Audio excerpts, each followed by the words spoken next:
बिस्मिल्लाहिर्रहमानिर्रहीम। Unit 1 number system, और इसमें हम लास्ट टाइम एक्सरसाइज कर रहे थे 1.1।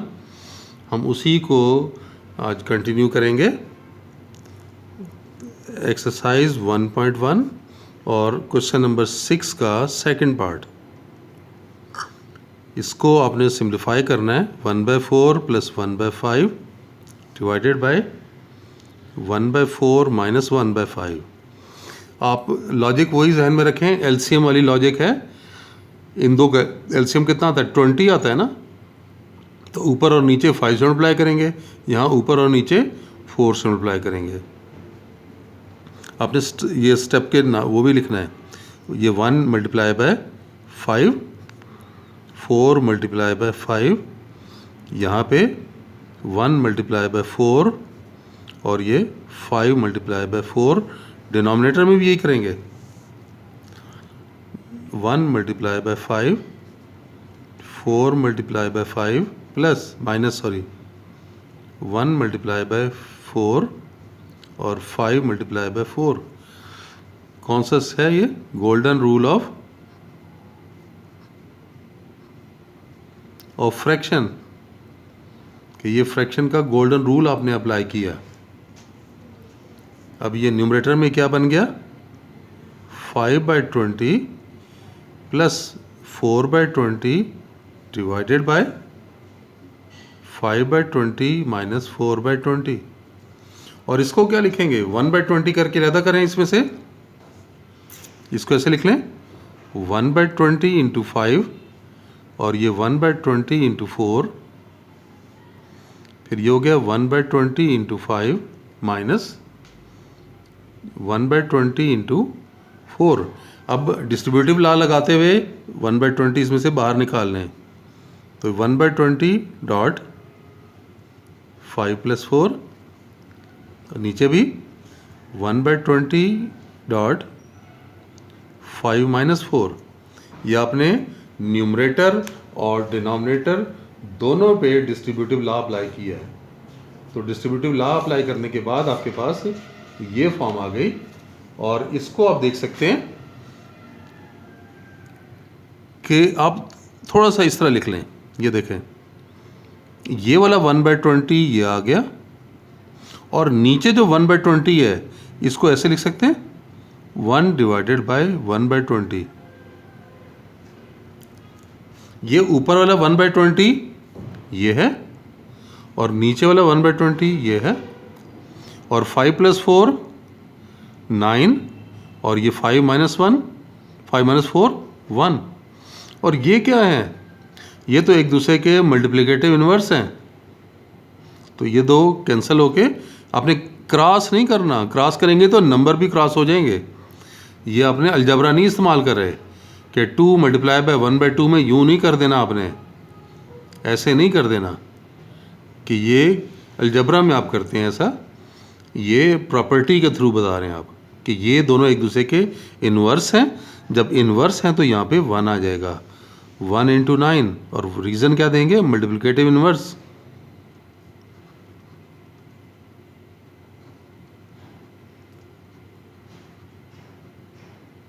और 1 से मल्टीप्लाई करें कोई फ़र्क नहीं पड़ता। और ये प्रॉपर्टी मल्टीप्लिकेटिव आइडेंटिटी।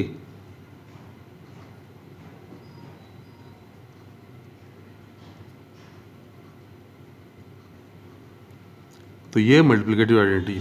तो ये इसका आंसर 9 आ गया। इस तरह फोर्थ प्रॉपर्टी, ये प्रूव करना है, ये सिंप्लीफाई करना है। 1/a 1/b 1 - 1/a और 1/b। ये यहाँ पे भी वही कंसेप्ट, एलसीएम वाला कंसेप्ट बनाएं। बीच ऊपर नीचे मल्टीप्लाई करें, 1 × b a × b। यहाँ a मल्टीप्लाई करें, नीचे 1 की जगह लिख लें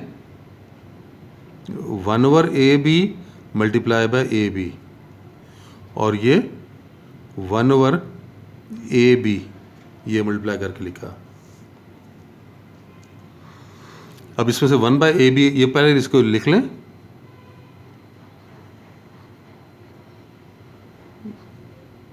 गोल्डन रूल ऑफ फ्रैक्शंस, एक तो ये अप्लाई हुआ है और इसके अलावा यहाँ पे क्या अप्लाई हुआ है, ये मल्टीप्लिकेटिव इन्वर्स की प्रॉपर्टी अप्लाई हुई है। दो प्रॉपर्टीज लगी है ना।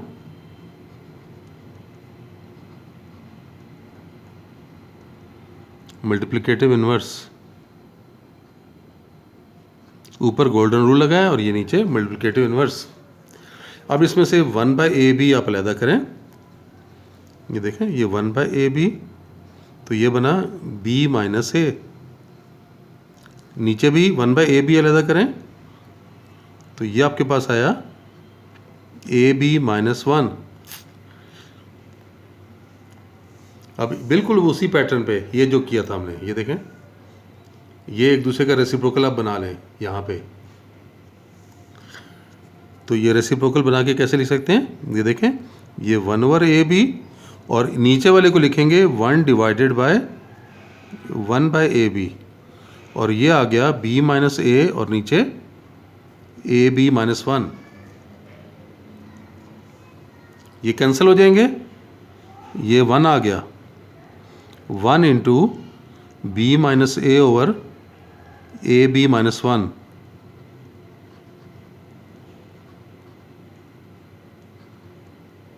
ये बना मल्टीप्लिकेटिव इन्वर्स,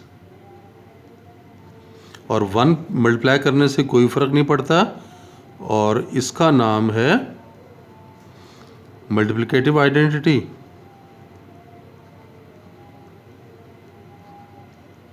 तो ये मल्टीप्लिकेटिव आइडेंटिटी। तो इस तरह से ये आंसर हमारे पास आ गया। तो ये हमारे पास एक्सरसाइज हमारी कंप्लीट हो गई, एक्सरसाइज 1.1। अब देखें हम आ जाते हैं नए टॉपिक की तरफ। नया टॉपिक है हमारा कॉम्प्लेक्स नंबर्स का। तो कॉम्प्लेक्स नंबर्स को डिफाइन करते हैं।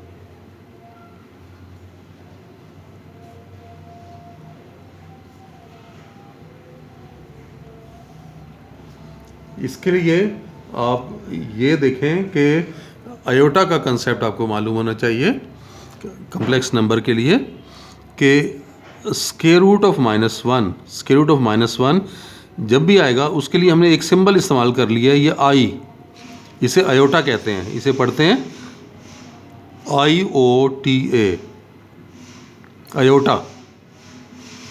स्क्वायर रूट -1 को आयोटा का नाम दिया जाता है। ये यहाँ पर क्योंकि इस्तेमाल होना है इसलिए ये बात आपको पता होनी चाहिए। और अगर हम इसका स्क्वायर करेंगे तो ये बात भी आपको पता होनी चाहिए कि अगर दोनों साइड्स का स्क्वायर करें तो स्क्वायर और स्क्वायर रूट कैंसिल हो जाएगा। तो आप देखें कि आयोटा स्क्वायर जो है वो क्या होता है, -1 के इक्वल होता है। तो यहाँ पर अब हम कॉम्प्लेक्स नंबर में देखते हैं कि कॉम्प्लेक्स नंबर हमारे पास उसके दो हिस्से होते हैं। एक पोर्शन होता है उसका रियल और एक होता है इमेजिनरी। तो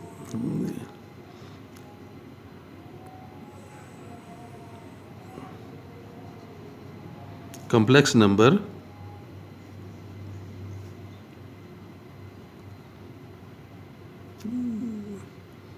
is the combination of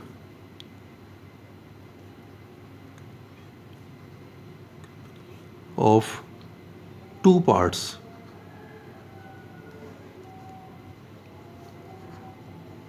One part is real and other part is complex, या जिसे imaginary कहते हैं। complex means imaginary,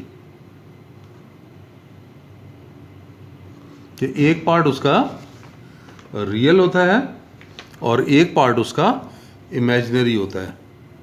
और इमेजिनरी के लिए हम आयोटा इस्तेमाल करते हैं।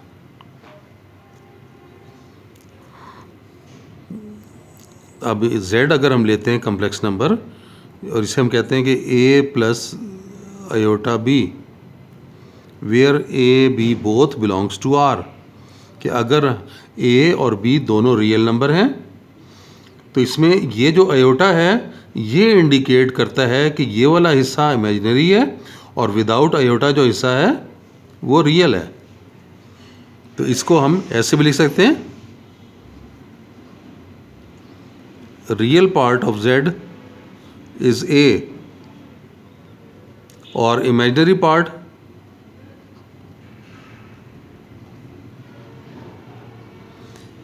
पार्ट ऑफ z जो होगा वो b होगा। ये याद रहे कि देखें इसके अंदर हमने आयोटा शामिल नहीं किया हुआ, ये बगैर आयोटा के है। मिसाल तौर पे ये अगर एग्जांपल लेते हैं, से z इक्वल्स टू -2 -3 आयोटा, तो इसमें देखें इसका रियल पार्ट क्या बना, रियल पार्ट -2 है और इसका इमेजिनरी पार्ट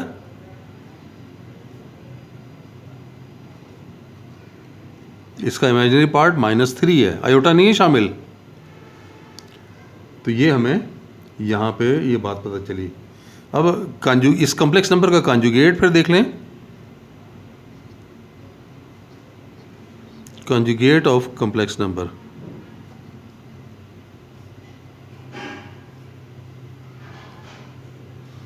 कॉम्प्लेक्स नंबर के कॉन्जुगेट में आपने क्या करना होगा कि अगर आपको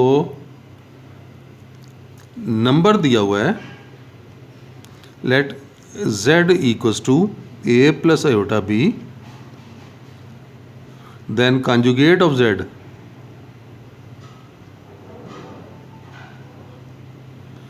is expressed as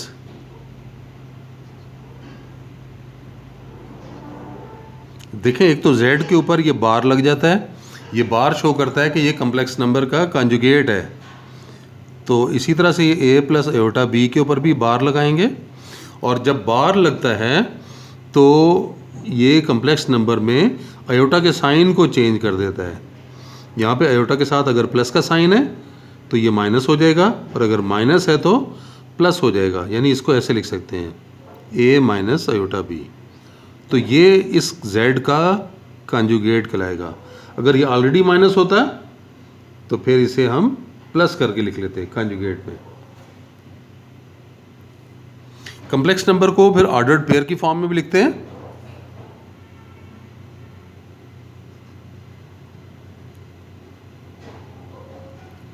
Complex numbers are also expressed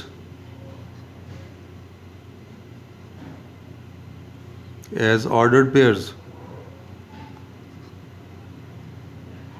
Ordered pairs तो आपको मालूम है, वो जिसमें पहला x कंपोनेंट और दूसरा y कंपोनेंट होता है।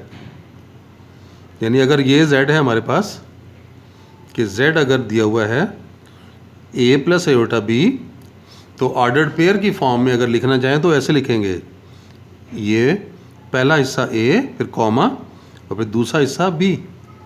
ये यानी कॉम्प्लेक्स नंबर को ऑर्डर्ड पेयर की फॉर्म में भी लिखा जा सकता है और वो रिप्रेजेंटेशन ये होगी।